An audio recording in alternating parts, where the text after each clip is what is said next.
fact. All right, let's bring in Cory Mills, Florida Congressman-elect, Army combat veteran, and former DOD advisor under President Trump. Cory, good morning to you. Happy Thanksgiving.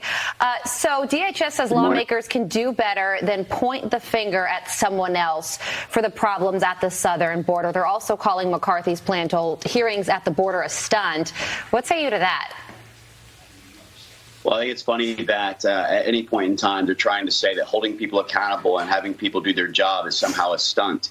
You know, the reality is that Secretary Mayorkas has continually tried to say, even under oath in front of the congressional committees, that we do not have an open border. Meanwhile, when you look at the actual numbers, that tells a whole different story. I mean, we've got millions who have come across in the last year. We had 98 suspected terrorists who have been apprehended. God knows how many actually got through. And now they're going to try and talk about their catch and release program and potentially trying to get rid of the Title 42 that has turned away so many and actually has kept our border from being completely overrun. So I stand by Representative Kevin McCarthy on the fact that we will either hold a committee to impeach Secretary Mayorkas, and I will support that, or he should resign, in which case we'll bring him in to answer for the questions of why he had such a dereliction of duty. That's such a lame response. You can do better than to point the finger. What does that even mean? I mean, it seemed like just a weak response that was bereft of any factual basis. It was just like, please don't look at us, even though we messed it all up. Meantime, President Biden is calling for tighter restrictions on guns after a man killed 6 people, including himself, with a pistol at a Virginia Walmart. President saying, quote, Jill and I grieve for those families, for the Chesapeake community. We also mourn for all those across America who have lost loved ones to these tragic shootings that we must come together as a nation to stand against. This year, I signed the most significant gun reform in a generation, but that is not nearly enough. We must take greater action. Your reaction to both the timing and the content of that statement, Congressman-elect? Well, you know, I'll say it like this, Todd. You know, we've got an entire agency, the DEA, as well as for extreme laws when it comes to illegal drugs. And we've seen what the actual impact of that has been. It hasn't slowed it down. It hasn't stopped it. When it comes to the impact of gun control, we're trying to deny law-abiding citizens their Second Amendment right or their inalienable right to protection.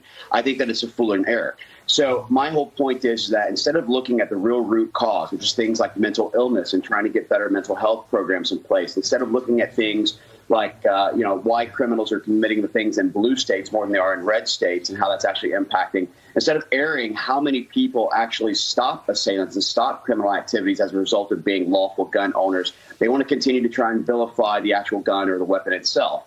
You know, we've seen this in the UK and Australia and other areas who have the tightest gun laws, where if it's not guns, it's not knives, it's vehicles. The whole point is that we're not addressing the root cause, which is decades of a fatherless society, societal degeneracy, and a soft on crime policies, catch and release policies, the idea of no bail reforms, the fact that there's no real accountability or anyone being held accountable for their actions. I mean, we're not addressing the root cause of mental illness and other things, and instead we're trying to just vilify people's rights to actually arm themselves.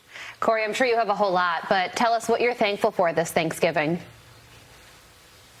Well, I'm thankful for so much. I'm certainly thankful to the constituents of Florida 7th District for entrusting me to actually represent them in the House of Congress. I'm always thankful for my wife, my sons, for everything that they've done for me. I was a little disappointed with all the uncle shaming by the White House. You know, they're not happy with just dividing the nation. They now want to divide the dinner table.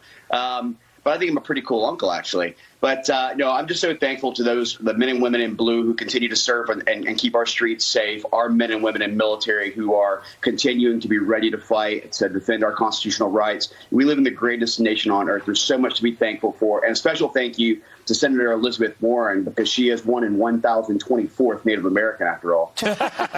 We were just showing some pictures. This is the holiday for her. Yeah, we were just showing some pictures of you and your family, then you defending our great land. Your son is so handsome. I'd never seen a picture of him. Thank you so much. He is. How old is he? So my youngest son is 7. He's getting ready. He'll turn 8 in March. Oh, I hear it goes fast.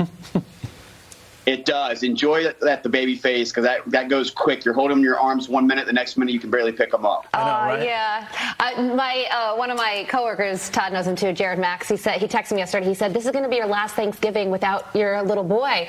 And I hadn't really thought about that. It seems so obvious, but I thought it was a cute text.